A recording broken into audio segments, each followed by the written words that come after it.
दिन दहाड़े भरतपुरी क्षेत्र में चाकूबाजी, ब्रांच मैनेजर को मारे चाकू।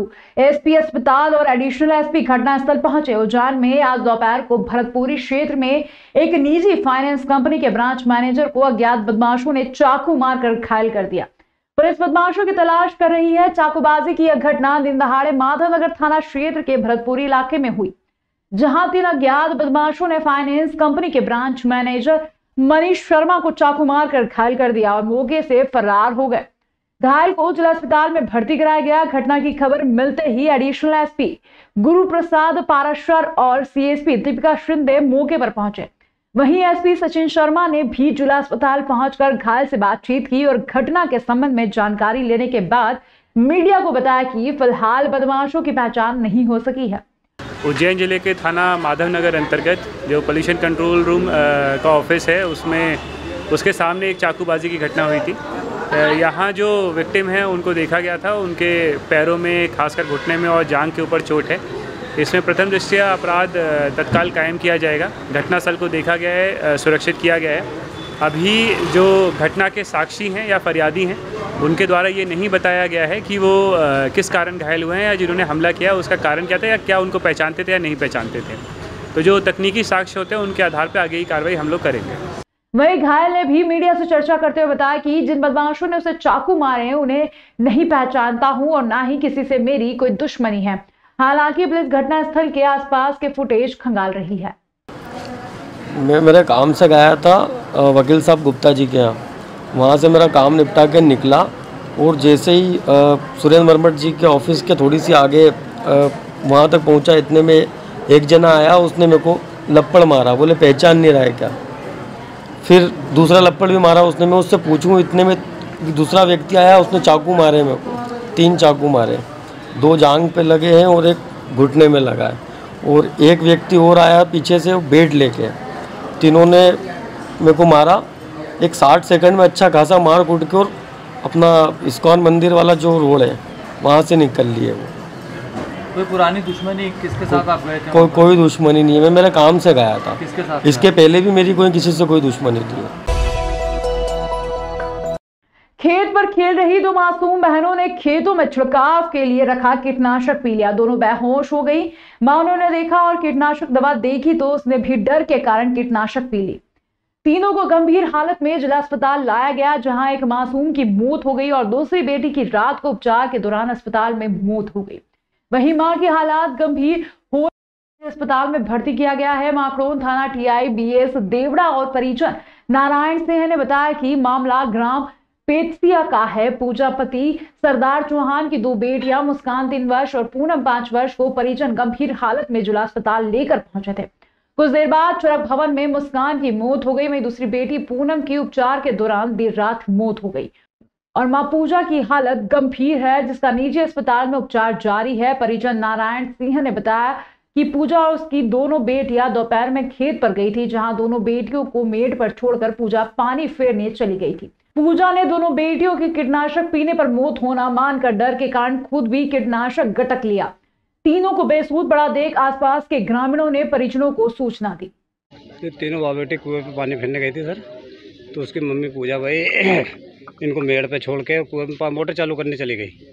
तो वहाँ सल्पास की कोई गोली पड़ी थी, तो दोनों बच्ची ने एक दो बिस्कुट उठा के खा लिया। उसकी मम्मी घंटे भर बाद आई, उसने देखी दोनों बच्ची मृतक के हिसाब से पड़ी हुई थी, बेहोश। तो मम्मी ने सोचा दोनों बच्ची तो मर गई, मेरे को जी के क्या करना, उसने भी खा लिया। विक्रम विश्वविद्यालय में 3 दिवसीय युवा उत्सव का शुभारंभ 22 विधाओं में विश्वविद्यालय परिक्षेत्र के 7 जिलों के 350 विद्यार्थी अपनी प्रतिभा का दे रहे परिचय। उज्जैन के विक्रम विश्वविद्यालय में आज से 3 दिवसीय अंतर जिला युवा उत्सव का शुभारंभ हुआ। कार्यक्रम में विक्रम विश्वविद्यालय परिक्षेत्र के 7 जिलों के लगभग 350 विद्यार्थी भाग लेने के लिए उज्जैन पहुंचे हैं। युवा उत्सव में 22 विधाओं के अंतर्गत प्रतियोगिताएं आयोजित की जा रही है। ये स्पर्धाएं विक्रम विश्वविद्यालय प्रशासनिक भवन परिसर में स्थित स्वर्ण जयंती सभागार शलाका दीर्घा सभागार एवं विधि अध्ययनशाला में आयोजित की जा रही है। स्पर्धा आयोजन के लिए विभिन्न समितियां गठित है जो इस उत्सव के सफल आयोजन के लिए सहयोग कर रही है। उत्सव का उद्घाटन आज प्रातः स्वर्ण जयंती सभागार में हुआ। इसके पश्चात विभिन्न प्रतियोगिताएं प्रारंभ हुई। युवा उत्सव का समापन 19 जनवरी को होगा। लेकिन ये बच्चे लगभग 2 लाख बच्चों में से निखर कर आए हैं, इसलिए ये बच्चे बहुत, इनकी संख्या मायने नहीं रखती है कि इनकी जो प्रतिभा है वो मायने रखती है। हम इन सबको बहुत बहुत शुभकामनाएं पेश करते हैं। और यहाँ जो संभागीय प्रतियोगिता है, उस संभागीय प्रतियोगिता में ये अपनी अपनी प्रतिभा का प्रदर्शन करते हुए निश्चित रूप से मध्य प्रदेश की टीम में अपना नाम यहाँ आए हुए बच्चों में से जुड़ेगा, ऐसी हम शुभकामनाएं प्रेषित करते हैं और सभी के उज्जवल भविष्य की कामना करते हुए मैं अपनी वाणी को विराम देती हूँ।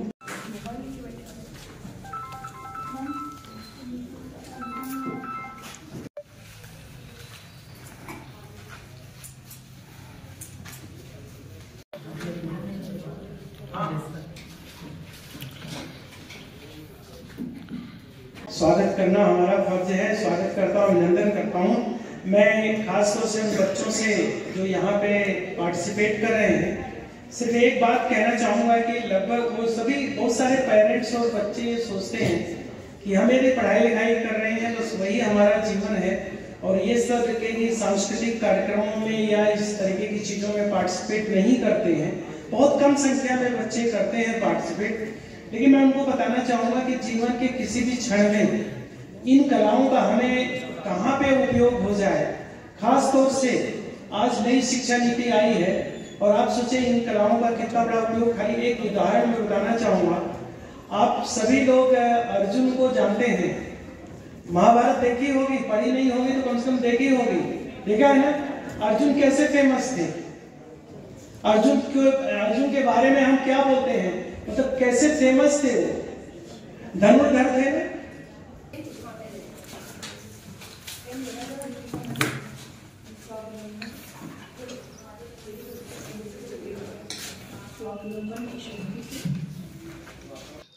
इसमें अभी युवा महोत्सव शुरू हो रहा है। हमारे 7 ज़िले इसमें पार्टिसिपेट कर रहे हैं, वहाँ के कॉलेजेस के बच्चे। इसमें 22 विधाएँ हैं, जिसमें से अभी यूनिवर्सिटी लेवल पे बच्चे सेलेक्ट होंगे और फिर ये आगे जा कर के राज्य स्तरीय और इंटर यूनिवर्सिटी प्रतियोगिता में भाग लेंगे। इसमें 350 के करीब बच्चे भाग ले रहे हैं और ये प्रतियोगिता 3 दिन चलेगी। आज शुरू हुई है, ये 19 को ख़त्म होगी और इसमें से सेलेक्ट होकर के फिर बच्चे आगे जाएंगे। किस प्रकार की प्रतियोगिता हुई, कौन कौन सी प्रतियोगिता हुई? ये सांस्कृतिक और मूल रूप से सांस्कृतिक प्रतियोगिता है, जिसमें डांस है, म्यूजिक है और कला है, मूर्ति कला है, ऐसे बहुत सारी 22 विधाएँ हैं इसमें। उसमें बच्चे ये सब पार्टिसिपेट कर रहे हैं। उज्जैन में पहली बार 3 दिवसीय राष्ट्रीय साइकिल पोलो स्पर्धा का आयोजन 22 जनवरी से उज्जैन में पहली बार cycle polo federation of India एवं Madhya Pradesh cycle polo association व Ujjain district by cycle polo association द्वारा उज्जैन में दिनांक 20 से 22 जनवरी तक 20वीं सब जूनियर वर्ग में 26वीं जूनियर वर्ग बालिका की राष्ट्रीय साइकिल पोलो स्पर्धा का आयोजन किया जा रहा है। इस स्पर्धा में देश भर के सैकड़ों खिलाड़ी भाग ले रहे हैं। संस्था अध्यक्ष विवेक वेद ने बताया कि 3 दिवसीय राष्ट्रीय साइकिल पोलो स्पर्धा का आयोजन 20 जनवरी से किया जाएगा। उज्जैन में यह स्पर्धा पहली बार हो रही है। स्पर्धा में सब जूनियर वर्ग के 150 एवं जूनियर वर्ग के 170 खिलाड़ी एवं लगभग 35 अधिकारी भी देश के विभिन्न प्रांतों से उज्जैन में एकत्रित हो रहे हैं। इस स्पर्धा के लिए आवश्यक 80 बाय 100 मीटर का मैदान शासकीय अभियांत्रिकी महाविद्यालय के खेल मैदान में तैयार किया जा रहा है। साइकिल पोलो के इस मैदान में होने वाली स्पर्धा में देश की 25 टीमें भाग ले रही हैं। विवेक वेद ने आगे बताया कि साइकिल पोलो खेल साइकिल पर स्टिक के साथ खेला जाता है। खेलने वाली प्रत्येक टीम में 8 खिलाड़ी होते हैं, जिनमें से 4 खेलते हैं और शेष 4 रहते हैं।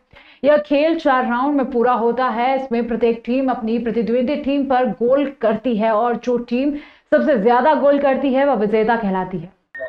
राष्ट्रीय साइकिल पोलो स्पर्धा, जिसमें सब जूनियर 20वीं सब जूनियर गर्ल्स और 26वीं सब जूनियर गर्ल्स की ये राष्ट्रीय स्पर्धा है। इसमें लगभग 275 बालिकाएं पूरे भारतवर्ष से आएंगी और 35 से 50 ऑफिशियल्स आएंगे जो इस स्पर्धा का संचालन करेंगे। खिलाड़ियों के रुकने और खाने की पूरी व्यवस्था Ujjain district cycle polo association के द्वारा की जा रहा है। ये स्पर्धा उज्जैन के लिए और मध्य प्रदेश के लिए पहली बार है। हमारे यहाँ इस स्पर्धा के हमारे साथी एयर मार्शल प्रदीप बापा रिटायर्ड, जो फेडरेशन ऑफ इंडिया के भी प्रेसिडेंट हैं, वो स्पर्धा में विशिष्ट अतिथि के रूप में यहाँ प्रेजेंट रहेंगे। स्पर्धा 3 दिन चलेगी, जिसमें राज्य की जम्मू कश्मीर, महाराष्ट्र, केरल, तमिलनाडु, आंध्र प्रदेश, पश्चिम बंगाल, मध्य प्रदेश, उड़ीसा आदि टीमें इसमें भाग ले रही हैं और मुझे विश्वास है कि यहाँ पर इस खेल को देखने में सभी को बहुत अच्छा आनंद आएगा। तो मैं अधिक से अधिक जनता और हमारे खिलाड़ी प्रेमियों से निवेदन करता हूँ कि वो 20, 21, 22 तारीख को शासकीय इंजीनियरिंग साइकिल पोलो ग्राउंड पर अवश्य आएँ। स्पर्धा सुबह 10 बजे से शाम को 5 बजे तक प्रतिदिन कंटिन्यू चलेगी।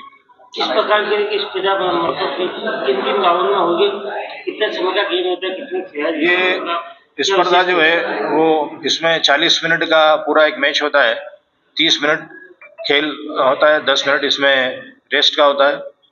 ये स्पर्धा 4 राउंड में, एक मैच जो है 4 राउंड का रहता है, जिसमें 7.5 मिनट का एक राउंड होता है। ऐसे 4 राउंड में के बाद 30 मिनट का प्लेइंग होता है। एक टीम में जो है वो 8 खिलाड़ी होते हैं, 4 प्लेइंग करते हैं और 4 स्टैंड बाई में रहते हैं। यदि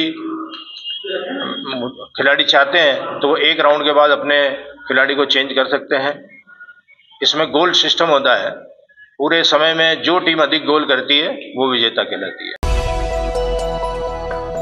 आगामी 22 जनवरी को अयोध्या में भगवान राम लला के प्राण प्रतिष्ठा समारोह हेतु उज्जैन से मां शिप्रा, कोटि तीर्थ कुंड, महाकाल एवं उज्जैन के पवित्र सप्तसागरों का जल उज्जैन के तीर्थ पुरोहित पुजारी गणों के साथ ब्राह्मण समाज के पदाधिकारी तथा सनातन धर्म रक्षा समिति एवं तीर्थ पुरोहित महासंघ के पदाधिकारी गणों ने संग्रहित कर रामघाट पर पवित्र जल कलश का पूजन अर्चन कर पवित्र जल संग्रहण कलश का विधिवत पूजन कर पवित्र जल को लेकर अखिल भारतीय ब्राह्मण समाज राष्ट्रीय अध्यक्ष पंडित सुरेंद्र चतुर्वेदी, सचिव शैलेंद्र द्विवेदी अयोध्या हेतु रवाना हुए।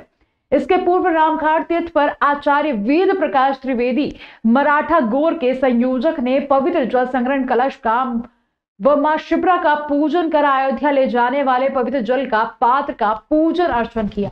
इस अवसर पर अखिल भारतीय ब्राह्मण समाज राष्ट्रीय महामंत्री पंडित तरुण उपाध्याय आदि ने पूजन अर्चन संपन्न किया। पवित्र जल कलश को राम जन्मभूमि ट्रस्ट के पदाधिकारी गणों को भगवान रामलला के प्राण प्रतिष्ठा हेतु समर्पित किया जाएगा।